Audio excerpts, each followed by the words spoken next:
Direito Administrativo. Aula 10. Princípios da impessoalidade, moralidade, publicidade e eficiência. Princípio da impessoalidade. Esse princípio possui três aspectos. Primeiro, a administração deve agir com imparcialidade na defesa do interesse público. O agente público não pode praticar um ato visando a beneficiar ou prejudicar alguém, a não ser que isso seja previsto em lei, como a concessão de um benefício à pessoa carente. Daí, a previsão constante da Lei do Processo Administrativo Federal. Daí também, a exigência de licitação, de concurso público, de pagamento por precatórios, a vedação do nepotismo.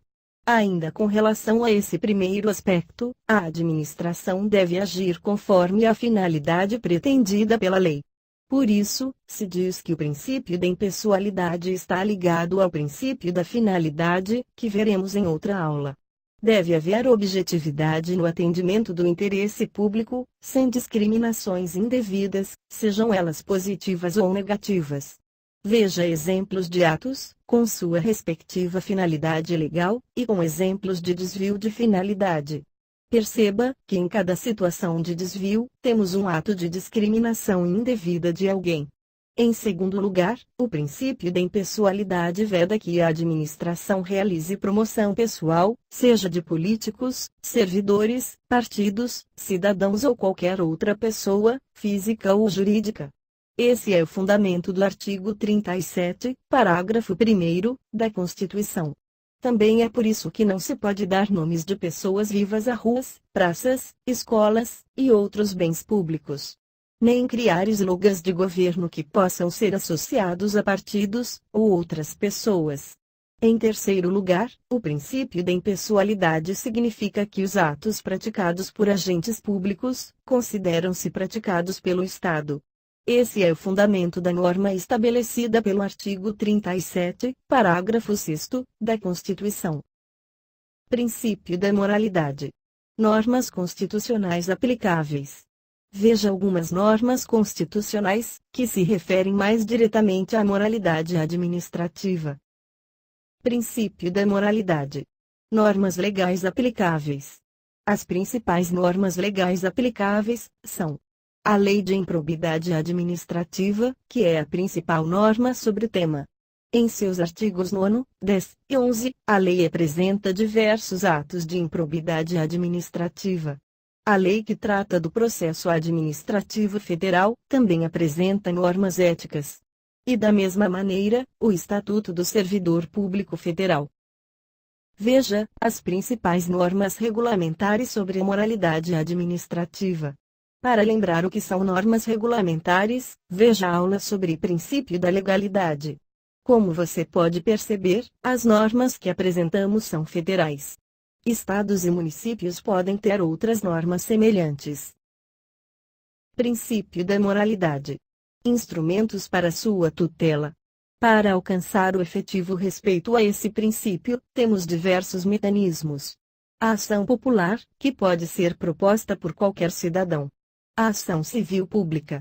Embora a lei não inclua a moralidade administrativa como um dos objetos da ação civil pública, o artigo 129 da Constituição permite ao Ministério Público promovê-la, tanto para a proteção do patrimônio público, quanto para outros interesses difusos e coletivos. Daí, entende-se pela possibilidade deste tipo de ação, para a defesa da moralidade administrativa. Ela também pode ser protegida pela atuação dos tribunais de contas, bem como das comissões parlamentares de inquérito. Essas últimas, só podem ser constituídas para apurar um fato determinado. A participação popular na administração pública confere maior transparência e controle dos atos praticados pelos administradores.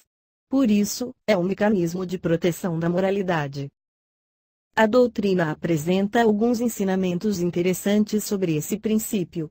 A moralidade administrativa é requisito de validade do ato administrativo. Assim, um ato imoral é nulo, e pode ser anulado tanto pela própria administração, quanto por decisão judicial. A moralidade está ligada ao conceito de bom administrador, aquele que não se guia apenas pela lei, mas também pela preocupação de agir conforme seja de maior utilidade para o interesse público. A moralidade administrativa difere da moral comum. O agente público não está obrigado a seguir a moral da coletividade, até porque ela é variável, mas a se guiar por padrões objetivos de decoro, lealdade, honestidade, transparência. A moralidade é um dever tanto dos agentes públicos, quanto dos administrados. Deve-se distinguir a boa-fé subjetiva, da boa-fé objetiva, tal como feito pelo direito civil. A boa-fé subjetiva se refere à intenção de alguém. A boa-fé objetiva se refere a um comportamento que se considera adequado, segundo os padrões éticos exigidos de um agente público. Para o direito administrativo, não interessa a intenção do agente, mas o comportamento objetivo. A doutrina aponta o problema da existência de uma administração paralela, e portanto, também de uma moral paralela. Há regras formais, mas ao mesmo tempo vão se criando regras informais no interior da administração. Por exemplo, a regra formal diz que os bens pertencentes à administração não podem ser utilizados para fins pessoais. Mas vai-se aceitando a prática de parentes de servidores utilizarem os carros pertencentes à administração para fins privados. Essa moral paralela teria a seguinte regra: não seja tão rigoroso no cumprimento da lei.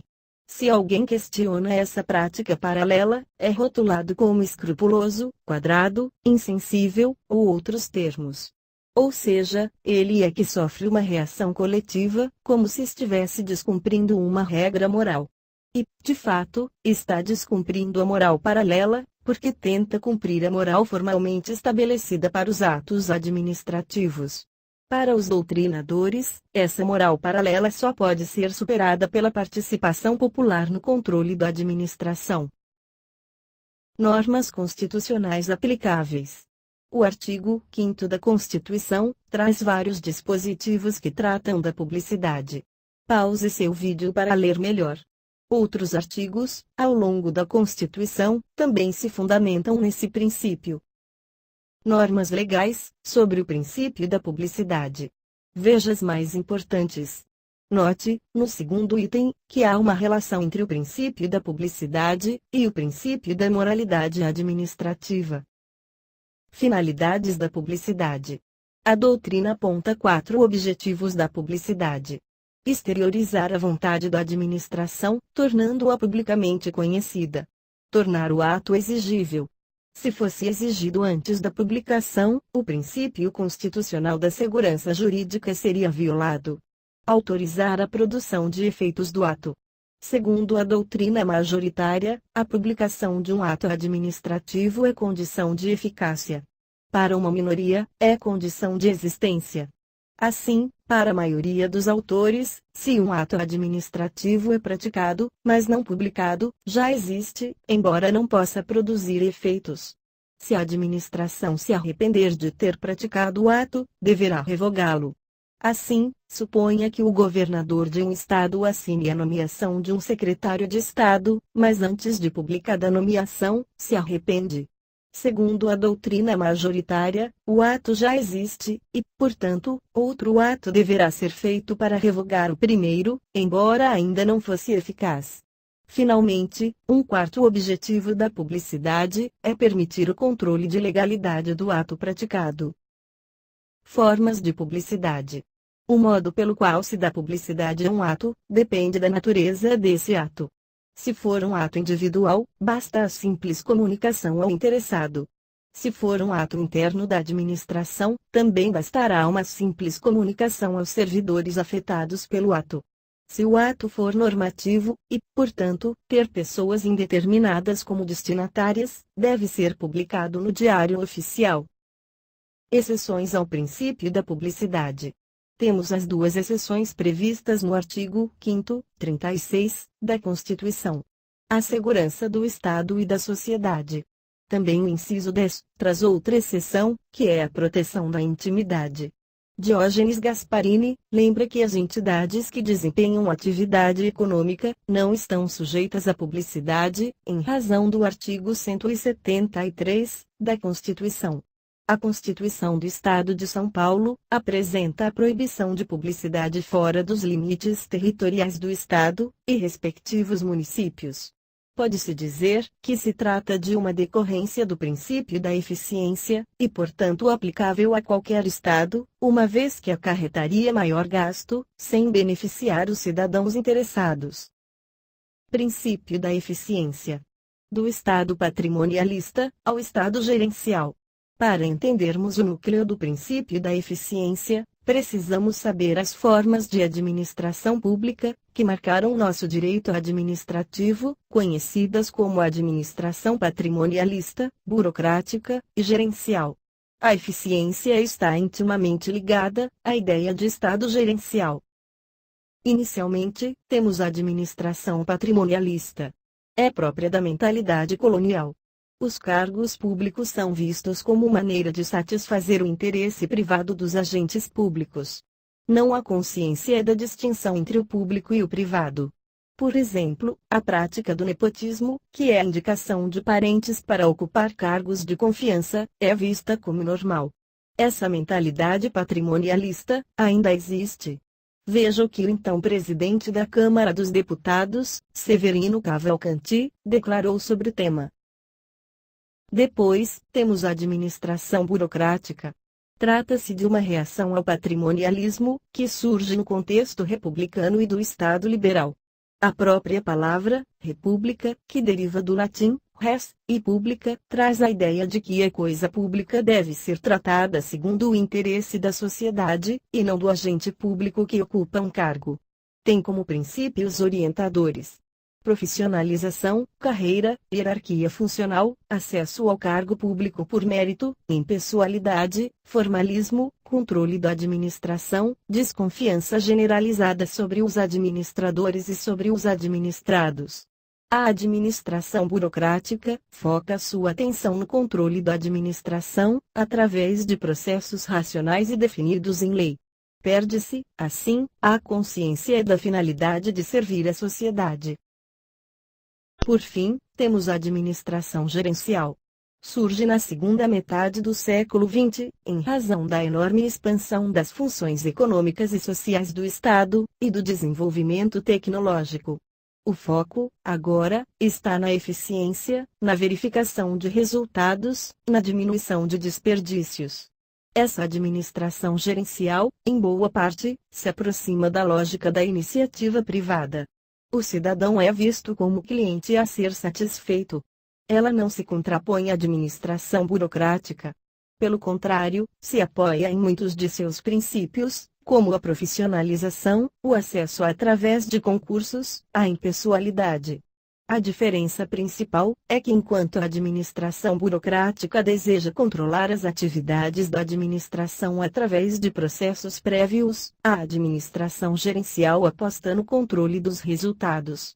Daí que suas características principais são: definição precisa de objetivos a alcançar, maior autonomia do administrador para a gestão de recursos humanos, materiais e orçamentários, cobrança de resultados a posteriori, com possibilidade de punições aos agentes públicos ineficientes, redução de níveis hierárquicos e diminuição de pessoal. Eventualmente, quando possível e conveniente, pode-se criar competição entre órgãos, como, por exemplo, premiar a repartição que tiver alcançado as metas traçadas.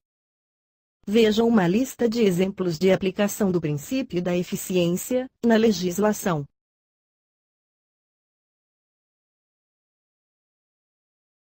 Nessa aula, falamos sobre os princípios da impessoalidade, moralidade, publicidade e eficiência. Quanto à impessoalidade, vimos os significados desse princípio, com apoio em algumas normas.